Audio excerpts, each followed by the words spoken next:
Hello friends, ఎలా ఉన్నారు? ఒకరు నీతో మంచిగా మాట్లాడుతున్నారని నీ బలాన్ని గాని, నీ బలహీనతలు గాని ఎప్పుడూ చెప్పకు.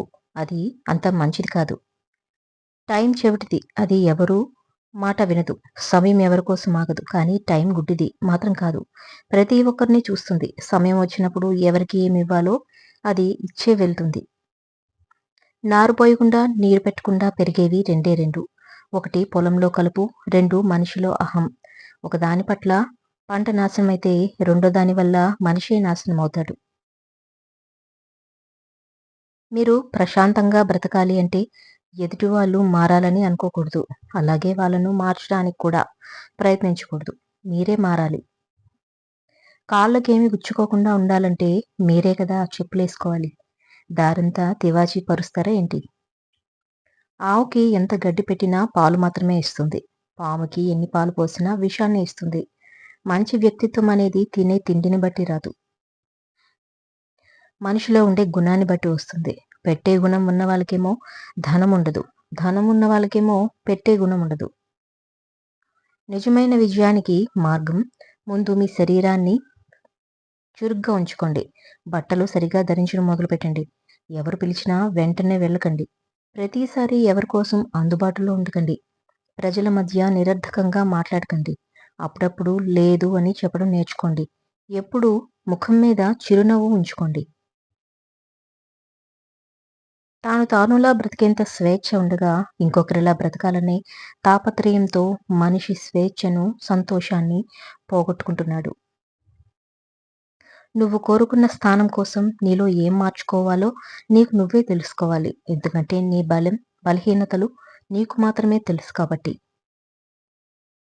కొన్నింటిని ధరించాలంటే ఎన్నో భరించాలి. జీవితంలో ఎప్పుడూ నిరాశ చెందకండి. ఏమో ఎవరికి తెలుసు, మీరు ఎంతో కాలంగా ఎదురు చూస్తున్న అవకాశం ఇవాళే రావచ్చు. గెలిచే వరకు తెలియదు కావలసిన వారు ఉన్నారని. డబ్బు సంపాదించే వరకు తెలియదు ప్రేమించేవారు ఉన్నారని. పలుకుబడి వచ్చేంత వరకు తెలియదు పలకరించే వాళ్ళు ఉన్నారని. వీటన్నింటినీ పోగొట్టుకుంటే గానీ తెలియదు ఎంతమంది మీకున్నారని. మంచితనం ఎక్కువైతే మీ వాళ్లే మీకు శత్రువులవుతారు. మోసం చేయడం ఒకప్పుడు తప్పు అనేవాళ్ళు, కానీ ఇప్పుడు తెలివి అంటున్నారు. మోసపోయినా పర్వాలేదు కానీ మోసం చేయడం చాలా పెద్ద తప్పు. మోసపోయినప్పుడు నీకు అనుభవం వస్తుంది. అదే మోసం చేస్తే దానికి ఏదో ఒక రూపంలో శిక్ష తప్పకుండా పడుతుంది. ఎవరైనా నిన్ను ఒకసారి మోసం చేస్తే ఆ పాపం వారిదే. 2 సార్లు మోసం చేయగలిగితే ఆ లోపం నీదే. మోసం చేసేవాళ్ళు చెప్పే మొదటి మాట నా మీద నమ్మకం లేదా అని. ఆ మాట ఒక్కటి చాలు ఎదుటి వాళ్ళని నిండా ముంచటానికి. నువ్వు ఒంటరిగా ఉన్నావంటే నీలో నిజాయితీ ఎక్కువగా ఉందనర్థం. నిజాలు మాట్లాడేవారి వెంట ఎవ్వరూ ఉండరు. అబద్ధాలు, మోసాలు చేసేవారి వెంటే ఉంటారు జనాలు. నమ్మిన వారిని మోసం చేయకూడదు. నమ్ముకున్న వారిని ద్రోహం చేయకూడదు. నమ్మకం అనేది సంపద వంటిది. పెంచుకోవాలే గాని తుంచుకోకూడదు.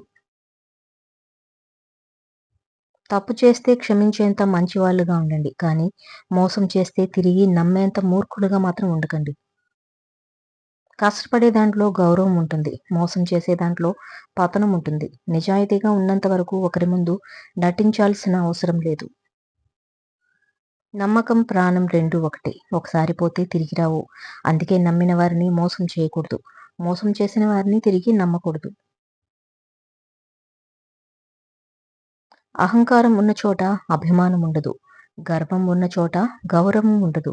అసూయ ఉన్న చోట ఆప్యాయత ఉండదు. మోసం ఉన్న చోట నమ్మకం ఉండదు. శత్రుత్వం ఉన్న చోట ప్రశాంతత ఉండదు. మోసం చేసి పొందే సంపద, మోసం చేసి పొందే గెలుపు ఎప్పటికీ ఆత్మసంతృప్తినివ్వవు. ఆత్మసంతృప్తి లేని సంపద కానీ, గెలుపు కానీ వ్యర్థం. డబ్బు, పరపతి, అధికారం అద్దెల్లుంటివి. ఎప్పటికీ మీతో ఉండవు. మంచితనం, చిరునవ్వు, ప్రేమ సొంతిల్లు వంటివి. ఎప్పుడూ మీతోనే ఉంటాయి. సంతోషం అనేది 10,000 ఖర్చు పెట్టి 10 ఊర్లు తిరిగితే రాదు. మీ అనుకునే వారితో 10 నిమిషాలైనా మాట్లాడితే నిజమైన సంతోషం దొరుకుతుంది. జీవితంలో కొన్ని సంఘటనలు జరగడం మంచిదేనేమో. కొందరి నిజస్వరూపం, మనస్తత్వం బయటపడతాయి. మొదట అవి బాధనిచ్చినా సరే జీవితాంతం పడాల్సిన బాధని దూరం చేస్తాయి. కల్మషం లేకుండా నిస్వార్థంతో కష్టంలో అయినా, సంతోషంలో అయినా ఎటువంటి సాయం చేయకపోయినా ఆప్యాయతగా పలకరించేవాళ్ళు, ధైర్యాన్నిచ్చేవాళ్ళు ఎవరైనా బంధువులే. అంతేకాని కడుపు నిండా కుట్రలు, కుతంత్రాలు పెట్టుకుని నా పక్కనే ఉంటూ అవసరానికి నిన్ను వాడుకుని నమ్మకం మీద దెబ్బ కొడుతూ నీ వ్యక్తిత్వాన్ని దెబ్బతీయాలని చూసేవాళ్ళు నీ బంధువులైనా సరే పరాయి వాళ్ళే. ఎదుటి మనిషి కష్టంలో ఒక భరోసా అవ్వాలి కానీ మీరే వాళ్ళకు సమస్య కాకూడదు. కొంతమంది వ్యక్తులు గర్వం, అహం అనే పొగరుతో పనికిమాలిన విమర్శలు చేస్తూ ఎదుటి వాళ్ళు వ్యక్తిత్వాలను దెబ్బ కొట్టాలని చూస్తూ ఉంటారు. అయితే ఇలాంటి వాళ్ళు ఖచ్చితంగా గుణపాఠం పొందుతారు. జీవితంలో నిజమైన బంధాలు కలిగి ఉన్నప్పుడే ప్రతి జ్ఞాపకం మీకు సంతోషాన్ని ఇస్తుంది. కానీ నటనతో కూడిన బంధాలు కలిగి ఉన్నప్పుడు మాత్రం మనస్సు బాధ పెట్టే జ్ఞాపకాలుగా మిగిలిపోతాయి. నిస్వార్థంతో కూడిన మనిషి యొక్క మంచితనం భవిష్యత్తులో తనకు ఉన్నతమైన స్థాయిని ఇస్తుంది. మంచితనం ఉన్నప్పుడే మంచి గుణం ఉంటుంది. మంచి గుణం ఉన్నప్పుడే మంచి వ్యక్తిత్వం ఉంటుంది. మంచి వ్యక్తిత్వం ఉన్నప్పుడే గొప్ప గౌరవం, ఉన్నతమైన స్థాయి దక్కుతుంది. దారి తప్పితే మళ్ళీ వెనుతిరిగి సరైన దారిని వెతుక్కోవచ్చు. కానీ మాట తప్పితే మళ్ళీ వెనుకకు తీసుకోలేరు. అతి గర్వం నిన్ను గాయపరుస్తుంది. అతి వినయం నీ కొంప ముచ్చుతుంది. అతి ప్రేమ నీ మనస్సు విరిగిపోయేలా చేస్తుంది. ఏదైనా ఉండాల్సిన పరిధిలో ఉంటే అందం, ఆనందం. మీరు బాగు వాళ్ళు మీ తప్పుని ఎత్తి చూపి సరిదిద్దుకునే మార్గం చూపుతారు. మీ పతనాన్ని కోరుకునేవారు మీరు ఎన్ని తప్పులు చేసినా సమర్థిస్తూ ఉంటారు. కష్టాలు ఎలా ఉన్నాయో కష్టాన్ని దాటిన వారికి తెలుస్తుంది. ఎంతకాలం ఉంటారో తెలియదు కానీ ఉన్నంత వరకు ఎవరిని కష్టపెట్టకుండా ఉంటే ప్రతి జీవితం వృధా కాదు. అక్రమ సంపాదనతో చేసే విందు భోజనం కన్నా కష్టార్జితంతో తాగే గంజి నీరు ఎంతో తృప్తినిస్తుంది. అన్వేషించేది మనిషి, ఆకర్షించేది మనస్సు. అందనిది ఆకాశం, ఆగనిది కాలం, అంతరించేది జీవితం. అనునిత్యం మీతో ఉండేది చేసిన మంచితనం. వీళ్ళు ఇది చేస్తారు, వాళ్ళు అది చేస్తారు అని ఎప్పుడూ అనుకోకూడదు. ఎందుకంటే ఎవరి స్వార్థం వాళ్ళది. నీకోసం ఇక్కడ చేసేంత తీరిక, ఓపిక ఎవరికీ లేదు. ఎదుటివారి మీద పెట్టుకునే నమ్మకం నీ మీద నువ్వు పెట్టుకోవాలి.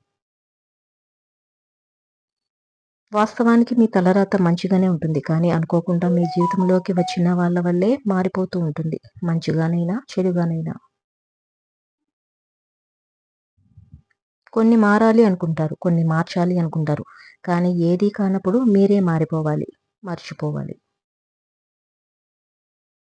కాలం ప్రతి మనిషికి పరీక్ష పెడుతుంది. కొన్ని బ్రతుకు విలువ నేర్పితే మరికొన్ని బంధాల విలువ నేర్పుతాయి. అహంకారం ఉన్న వాళ్ళకి గుణపాఠం, అణిగిమణిగి ఉన్న వాళ్ళకి సత్కారం ఇవ్వగల సత్తా కాలానికి మాత్రమే ఉంటుంది. ప్రతి అనుభవం వెనుక ఒక ఓడిపోయిన జీవితం ఉంటుంది. ప్రతి బాధ వెనుక ఒక గాయపడిన మనస్సుంటుంది. సృష్టిలో అన్ని సంపదలకున్నా ఆరోగ్యంగా జీవించడమే అసలైన సంపద. ఆర్థికంగా మీరు ఎంత ఉన్నత స్థితిలో ఉన్నా ఆరోగ్యంగా సరిగా లేనప్పుడు ఆ సంపద ఉన్నా లేనట్లే. ఉన్నవారికి లేనివారికి కావాల్సిన ఏకైక సంపద మంచి ఆరోగ్యం. అందువలన ఆరోగ్యాన్ని నిర్లక్ష్యం చేయకూడదు. ఎందుకంటే ఆరోగ్యమే మహాభాగ్యం.